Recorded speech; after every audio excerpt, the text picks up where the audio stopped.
நீங்க வடச்சென்னை படம் பார்த்திருக்கீங்களா? அந்த படத்துல இருந்து நீங்க என்ன கத்துக்கிட்டீங்க?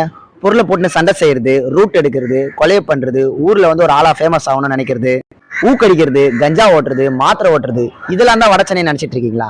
Absolutely it's not. வடச்சென்னை படத்துல இருந்து நம்ம என்ன கத்துக்கலாம்னா, அப்படிப்பட்ட சர்க்கிள்ல நீங்க இருக்கிறீங்கன்னா அந்த சர்க்கிள்ல இருந்து வெளியே போய் ஒரு படிச்ச ஆபீசரா மறுபடியும் உங்க ஊருக்கே வந்து நீங்க வந்து உங்க ஊர் மக்களுக்கும் உங்க ஊருக்கும் உங்களால என்ன உதவி செய்ய முடியுமோ அந்த உதவி நீங்க செஞ்சாகணும். இதுதான் நம்ம வடச்சென்னை படத்துல இருந்து கத்துக்க வேண்டியது. இல்ல அப்படி படிப்பு வராதவன் ராஜன் சொல்லுவார் பாருங்க, படிப்பு வராதவன் போர்டாடு, பாக்ஸிங் பண்ணு, பாடி பில்டிங் பண்ணு அப்படின்னு சொல்லிட்டு உங்ககிட்ட என்னென்ன திறமை இருக்கோ அந்த திறமையை வளர்த்துக்கிட்டு மறுபடியும் உங்க ஊருக்கு வந்து நீங்க இம்ப்ரூவ் பண்ணணும். உங்க ஊரை இம்ப்ரூவ் பண்றதுக்கு யாரும் வரமாட்டா, நம்ம தான் பண்ணணும் அப்படின்ற மாதிரி நீங்க தான் உங்க ஊரை இம்ப்ரூவ் பண்ணணும். இதுதான் வடச்சென்னை படத்துல இருந்து கத்துக்க வேண்டியது.